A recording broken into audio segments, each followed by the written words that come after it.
Hello everyone, एक बार फिर से आपका स्वागत करूंगा अपने चैनल पर। और आज आपके लिए जो मैं वीडियो लेकर आया हूँ बेसिकली क्लास 12th के सोशियोलॉजी के बच्चों के लिए बहुत इंपॉर्टेंट है। बेसिकली ये चैप्टर नंबर 3 के कुछ बड़े इंपॉर्टेंट मल्टीपल चॉइस क्वेश्चंस और साथ में previous year short and long questions भी हैं। और इसके अलावा कुछ और सब्जेक्ट मैंने मेंशन किए हैं जो कि आप यहाँ पर देख सकते हैं। सभी सब्जेक्ट्स की वीडियोस मेरे पास अवेलेबल है, मल्टीपल चॉइस क्वेश्चंस की और साथ में कुछ शॉर्ट इंपॉर्टेंट क्वेश्चंस की वीडियोस भी। अगर आपको किसी भी तरह की कोई वीडियो की रिक्वायरमेंट है तो आप मुझे कमेंट सेक्शन में जाकर बता सकते हैं। और देखते हैं क्या है इस चैप्टर में, कैसे कैसे क्वेश्चंस होने वाले हैं कॉन्टिन्यूटी एंड सोशल चेंज में। तो जो फर्स्ट क्वेश्चन यहाँ पर आपको गिवन है वो है English word caste has been borrowed. Borrowed का मतलब क्या होता है? उधार लिया गया है। From which language? तो ऑप्शन आपके सामने है स्पेनिश, फ्रेंच, पोर्तुगीज़ या फिर जर्मन, लेकिन कास्टा कॉमन है। तो यहाँ पर एक आंसर करेक्ट है और बताइए क्या होना चाहिए। यस ऑफ कोर्स हम कहेंगे यहाँ पर जो राइट आंसर है वो है ऑप्शन सी, पोर्तुगीज़ कास्टा। और पोर्तुगीज़ कास्टा का मतलब यानी कास्टा का मतलब होता है प्योर ब्रीड। तो ये वर्ड वहाँ से जनरेट हुआ है, बोरो किया गया। अब चलते हैं क्वेश्चन नंबर 2 के लिए। वरना literally colour is the name given to. अब इस ब्लैंक को फिल करना है अपने dash fold division of society, fill in the blank. तो ऑप्शन आपके सामने है 2, 3, 4 या फिर 5। यहाँ पर जो आपके सामने करेक्ट ऑप्शंस आपको यहाँ बताना है ऑप्शंस में से देखिए। तो यस ऑफ कोर्स हम कह सकते हैं कि जो वरना जिसका लिटिल मीनिंग होता है कलर, ये name given to a fourfold division of society, यानी 4-फोल्ड डिवीजन हम कहेंगे। ऑप्शन सी यहाँ पर राइट आंसर है। अब चलते हैं क्वेश्चन नंबर 3 के लिए, लेकिन उससे पहले कुछ और एडिशनल इंफॉर्मेशन जान लेते हैं। वो 4-फोल्ड कौन से हो सकते हैं? ब्राह्मणा, क्षत्रिया, वैश्य and शूद्रा। But this excludes a significant section of population composed of outcast। उसमें आउटकास्ट भी आ जाते हैं, फॉरनर्स भी आ जाते हैं, स्लेव्स और इवन कॉन्कर्ड पीपल जिनको आपने जीता है, या कुछ और लोग भी आ जाते हैं।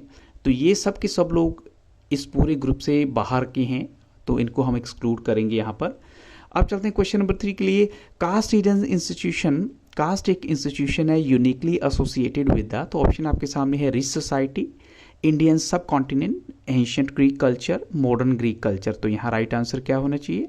यस ऑफ कोर्स हम कहेंगे। अगर चारों के चारों ऑप्शन को देखें तो लगता है कि सभी ऑप्शन राइट है, लेकिन यहाँ एग्जैक्ट आंसर ऑप्शन बी है, इंडियन सब कॉन्टिनेंट में ये वर्ड जो है, यानी कास्ट एक ऐसी इंस्टीट्यूशन है जो काफ़ी हद तक यहाँ से इस इंडियन सब कॉन्टिनेंट से एसोसिएट करती है। अब चलते हैं क्वेश्चन नंबर 4 के लिए।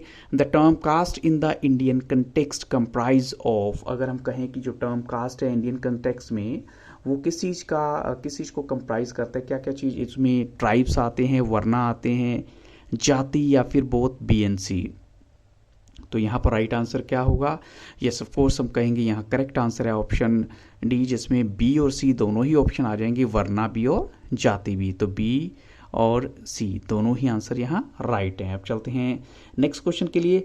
Which of the following is true of caste? इनमें से क्या बात कास्ट के बारे में बिल्कुल सही है? तो ऑप्शन आपके सामने है it is a choice, it is endogamous, और it is not linked to occupation, और it is based on egalitarianism. तो यहाँ पर ऐसा लगता है कि जो सारे के सारे ऑप्शंस, वो वैसा तो देखा जाए कि ये चॉइस भी हो सकती है, लेकिन एक चीज़ हमें बतानी है जो ट्रू नहीं है, ये आपको माइंड में रखना है। जो कास्ट को लेकर सही नहीं है तो हम कहेंगे इट इज़ एंडोगेमस। ये कास्ट को लेकर सच नहीं है।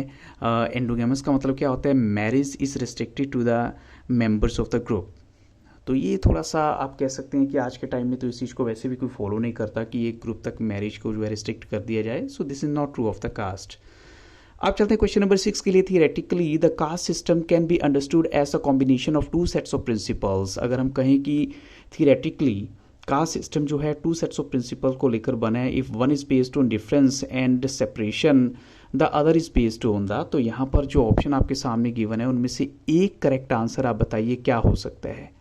तो यहाँ पर चारों के चारों ऑप्शंस में हॉलिज्म एंड हियरार्की, यानी हायरार्की हम कहेंगे, हॉलिज्म एंड जाति, हॉलिज्म एंड वर्ना, या फिर हायरार्की एंड वर्ना। तो exact answer yes of course हम कहेंगे हॉलिज्म एंड हायरार्की है। ऑप्शन ए करेक्ट आंसर है। अब चलते हैं नेक्स्ट क्वेश्चन के लिए। क्वेश्चन नंबर 7 है the hierarchical ordering of the caste is based on the distinction between purity and. एक तो प्योरिटी उसमें आती है जो दोनों के बीच का डिस्टिंक्शन लेकर आती है, तो दूसरी चीज़ क्या है? तो ऑप्शन आपके सामने है प्यूरिफिकेशन, एडमिनिस्ट्रेशन, पॉपुलेशन या फिर लास्ट ऑप्शन है आपके सामने पॉल्यूशन। तो यहाँ राइट आंसर क्या होगा? तो ऑफ कोर्स जब हम बात कर रहे हैं डिस्टिंक्शन की, डिस्टिंक्शन क्या होता है? दोनों के बीच का जो गैप है, प्योरिटी और pollution. Yes of course option D यहाँ पर करेक्ट आंसर है।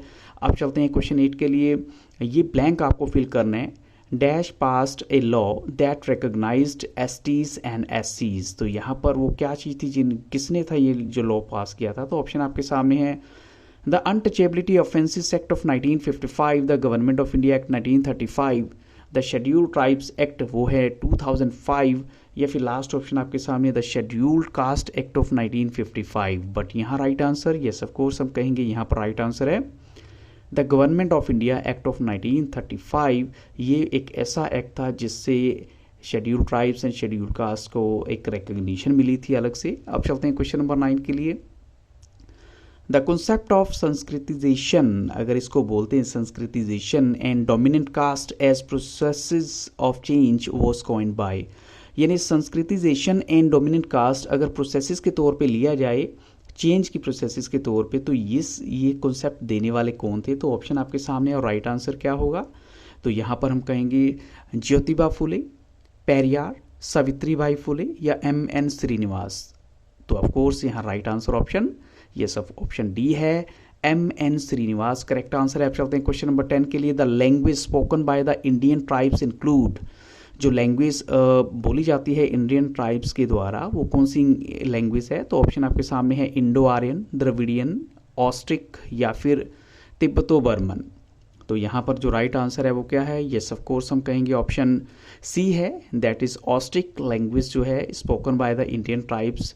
अब चलते हैं क्वेश्चन नंबर 11 के लिए।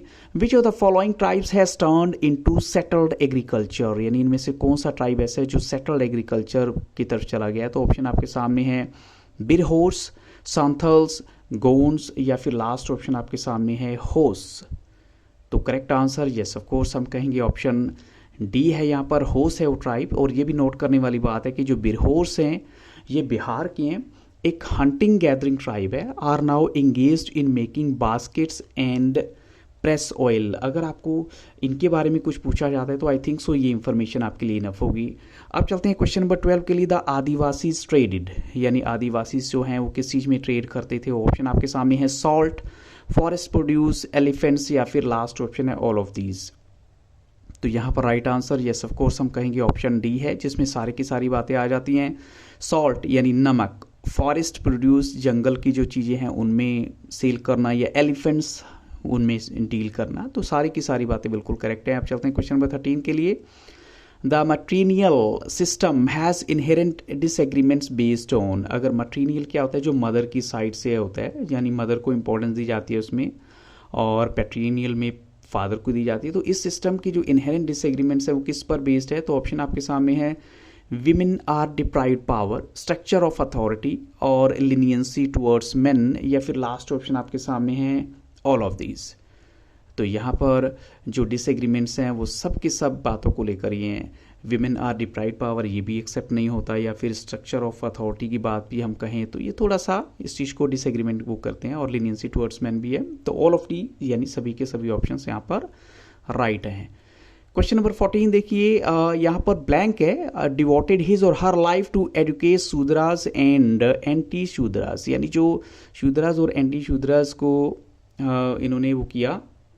इनफैक्ट मैं कहूँ कि ये अति शूद्रास यानी शूद्रास और अति शूद्रास होना चाहिए। तो ज्योतिबा फुले है, पेरियार है, सावित्रीबाई फुले है, MN श्रीनिवास है। तो यहाँ किन्होंने अपनी लाइफ को डिवोट किया था इनको एजुकेट करने के लिए?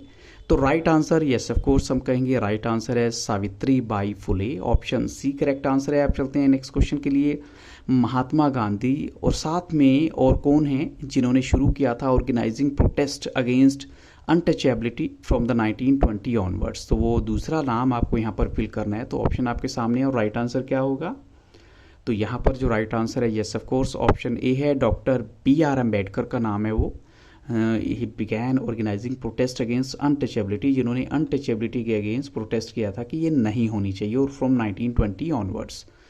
क्वेश्चन 16 देखिए, who gave the watchwords one caste one religion one god for all men? अब ये वॉचवर्ड्स किसने दिए थे? तो ऑप्शन आपके सामने है जिसमें आता है one caste one religion one god for all man. तो यहाँ पर जो ऑप्शन है और वहाँ पर right answer yes of course ये राइट आंसर है ऑप्शन सी, श्री नारायण गुरु ने ये बोला था।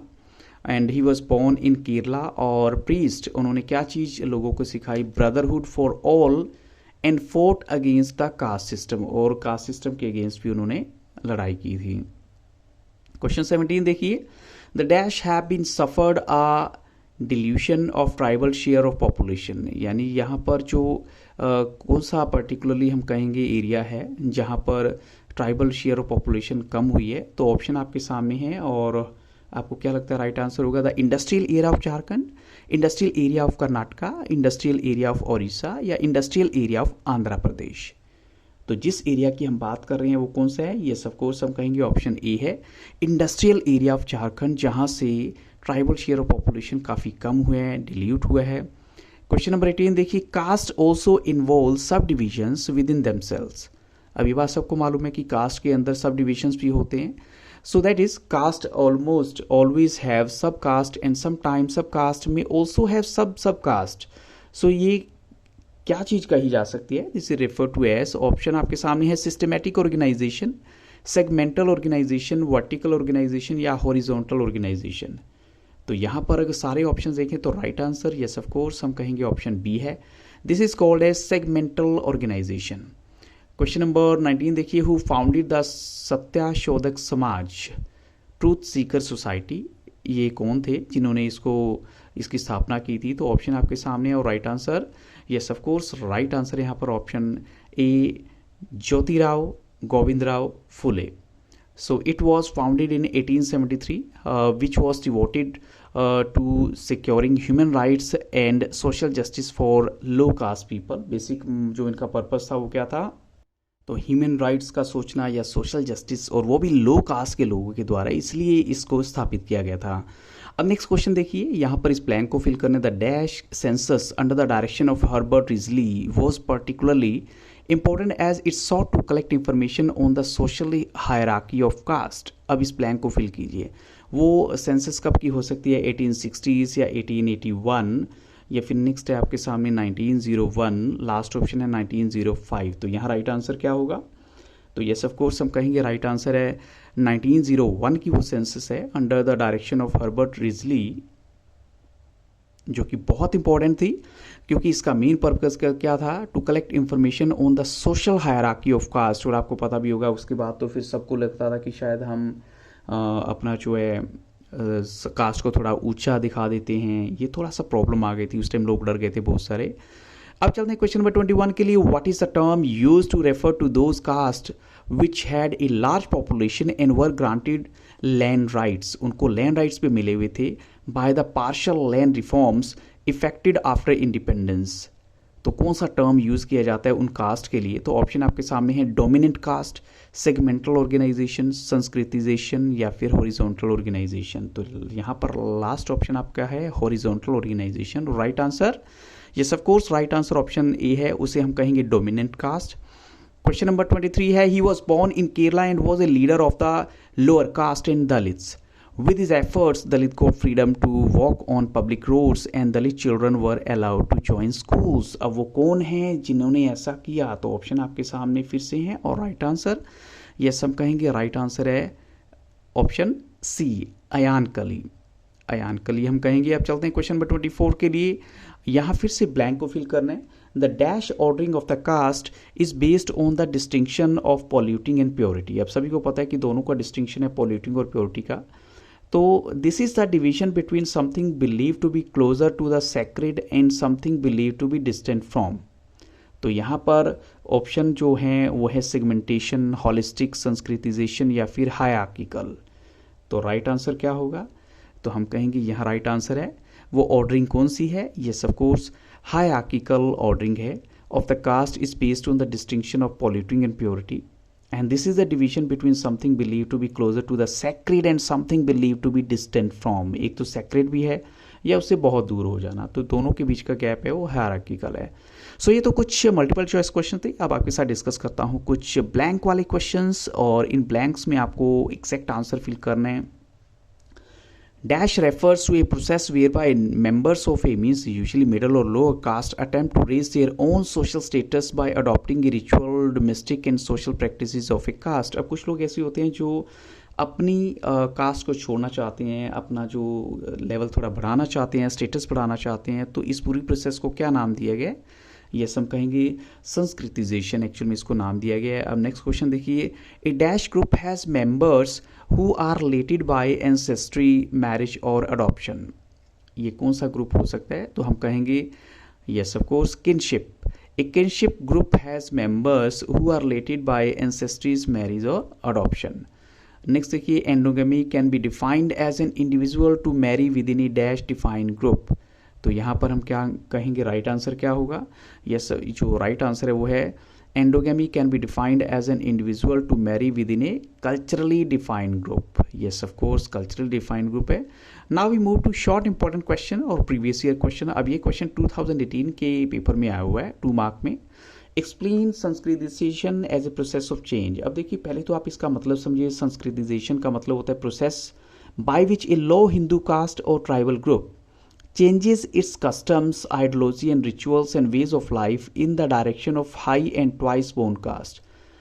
लो कास्ट का हिंदू या कोई ट्राइबल ग्रुप जो है, जब अपने कस्टम्स को छोड़ देता है, आइडियोलॉजी को छोड़ देता है, रिचुअल्स को छोड़ता है, ताकि वो हाई कास्ट को फॉलो कर सके, उनकी तरह करे। It is followed by a claim after a long time to belong to a higher position in the caste hierarchy. और इसका मेन मोटिव क्या होता है? कास्ट हायरार्की में थोड़ा सा अपने आप को ऊंचे लेवल पे फील करना, ये होता है संस्कृतिजेशन। अब चलते हैं नेक्स्ट क्वेश्चन के लिए।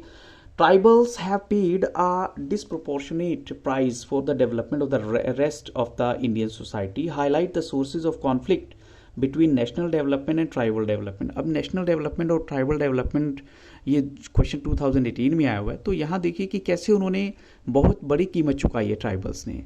तो कॉन्फ्लिक्ट क्या है बिटवीन नेशनल डेवलपमेंट और ट्राइबल डेवलपमेंट में? सबसे पहला पॉइंट क्या है? जो नेशनल डेवलपमेंट है इन द नेहरूवियन पीरियड, अगर यानी उनके पीरियड में देखें, नेहरू के पीरियड में, focused on the building of large dams, factories and mines. ये बात सबको मालूम है, उस टाइम फैक्ट्रीज बनी, बहुत सारे बड़े बड़े डैम बनाए गए, चाहे वो बाखड़ा नंगल है या हीराकुंड है, उनका प्रोजेक्ट तैयार किया गया। लेकिन as the tribal areas were rich in minerals, they paid a heavy price for the development activities। यानी उन्होंने डेवलपमेंट एक्टिविटीज़ के लिए बहुत बड़ा प्राइस पे किया, और जिसका बेनिफिट किसको होता है? The rest of the nation, पूरे देश को उसका फ़ायदा हुआ। जो डिस्प्लेसमेंट होती है of the tribes has been result of the setting of dams. अब जैसे डैम्स बना दिए गए तो उसकी वजह से इन लोगों को अपनी जगह छोड़कर जाना पड़ा। फैक्ट्रीज बना दी गई using the forested areas for various mining activities and other development work. ऐसे क्या जो आइडिया है of private property in land also adversely affected the tribes which mostly had collective community based ownership were at the disadvantage in the new system. तो जो लोग collective ownership के उसमें थे, अब जिसको प्राइवेट प्रॉपर्टी का राइट दे दिया, तो वो लोग तो इस सिस्टम की वजह से बड़े परेशान हो गए। एग्जाम्पल क्या है? जैसे series of dams being built over the Narmada river, तो ये इसका एग्जाम्पल उन्होंने दे दिया है। इसके अलावा जो मैनी ट्राइबल रीजन्स हैं, they have experienced heavy immigration of non tribals. अब बड़े सारे बाहर के लोग भी आके वहाँ बसने लगे। तो इसकी वजह से क्या होता है, जो उनका कल्चर है, ये तो आपको सभी को मालूम है कि कल्चर पे इफेक्ट आता है, और जो कम्युनिटीज़ हैं उन पे इफेक्ट आता है। जैसे झारखंड और त्रिपुरा में हुआ है ऐसा कि बाहर के लोग आके वहाँ रहने लगे, तो उनका अपना कल्चर ही ख़त्म हो गया। तो इस तरह हम कह सकते हैं कि जो ट्राइबल डेवलपमेंट और नेशनल डेवलपमेंट के बीच में इतना सा गैप तो है ही है, इनको काफ़ी बड़ा जो कीमत चुकानी पड़ी है। अब चलते हैं क्वेश्चन नंबर 3 के लिए। Process of Sanskritisation encourages inequality and discrimination. अब देखिए, संस्कृतिजेशन का मतलब हमने समझा है कि जब लो कास्ट का कोई भी आदमी जो है वो हाई कास्ट के उसको आइडियोलॉजी को फॉलो करने की कोशिश करता है, तो उससे क्या होता है, कहीं ना कहीं प्रॉब्लम तो आएगी। तो रिन्यूअल ऑफ फेथ और लाइफ हो गया। So it is followed by claim after a long time to belong to a higher position in the caste hierarchy. लेकिन यहाँ पर देखिए, जो प्रोसेस ऑफ संस्कृतिजेशन है वो कैसे इनकरेज करती है इनइक्वालिटीज़ एंड डिस्क्रिमिनेशन। सो ये क्रिटिसाइज किया गया एग्जेजरेटिंग सोशल मोबिलिटी और the scope of lower caste to move up to एक ऐसे लेटर की तरफ जाना जो काफ़ी डिफरेंट है उनके उससे, बट ओनली पोजिशन चेंज। लेकिन देखिए क्या होता है, for it leads to no structural change. Structural change का मतलब क्या होता है कि उनका जो स्टेटस है वो तो वही रहने वाला है, अगर वो शूद्र हैं तो शूद्र ही रहेंगे, लेकिन थोड़ा सा उनका लेवल हाई हो जाएगा। वो कैसे, उनके जो पोजिशनल चेंज आ सकता है उनमें, सम इंडिविजुअल्स में इनइक्वालिटी एज इट इज़ रहती है, क्योंकि उनको शूद्र ही कहा जाएगा, यानी उनका लिविंग स्टैंडर्ड थोड़ा बेटर हो जाएगा, सोच अलग हो जाएगी। और दो सम इंडिविजुअल्स में बी एबल टू, इसके बाद हम कहें दे improve their position with in the unequal structure. तो ये भी हो सकता है कि कुछ लोग अपनी पोजीशन को थोड़ा बेटर कर पाएँ, लेकिन जो उनका ओवरऑल जो फोकस है वो किस पे दिया गया कि स्ट्रक्चरल चेंज तो नहीं होता, वो एज इट इज़ रहते हैं। इसके अलावा देखिए, जो आइडियोलॉजी ऑफ संस्कृतिजेशन है वो किस चीज़ को एक्सेप्ट करती है, the ways of the upper caste as superior and that of the lower caste as inferior. तो इस तरह जो डिज़ायर है to imitate the upper caste is seen as natural and desirable. तो कहते हैं कि तो नेचुरल और डिज़ायरेबल सी मानी गई है। फिर Sanskritisation seems to justify a model that rest on inequality and exclusion. So it appears to suggest that to believe in pollution and purity of groups of people is justifiable or all right. So therefore, to be able to look down on some groups of people, lust या उसके बाद ये कहें तो जैसे कि हम देख सकते हैं, जो upper caste look down on the lower caste is a mark of privilege. तो उनके पास तो विशेषाधिकार है, स्पेशल राइट्स हैं, लेकिन लोअर कास्ट को तो वो ऐसे ही देखते हैं। तो it shows how much discretionary ideas become a way of life. तो ये कितना अजीब सा लगता है जब डिस्क्रिशनरी आइडियाज़ जो है वो जीने का एक लाइफ का एक वो वे बन जाते हैं। और ऐसी नेक्स्ट देखिए, जो since Sanskritisation results in the adoption of upper caste rites and rituals, it leads to practices of secluding, यानी अलग करना अपने आप को, girls and women, adopting dowry practices instead of bride price and practising caste discrimination against other groups. तो ये चीज़ भी फिर उस टाइम आ जाती है। इसके अलावा the effect of such a culture is that it erodes characteristics of Dalit culture. एक तो सबसे बड़ा इसके बाद क्या होता है, जो दलित कल्चर है वो बिल्कुल ख़त्म हो जाता है, सोसाइटी खत्म हो जाती है। For example, the very worth of labour for which lower caste are degraded and rendered shameful. तो identities based on the basis of the work crafts, जो आर्टिजनल एबिलिटी है, दे आर उनको थोड़ा सा यूजलेस माना जाता है उस टाइम।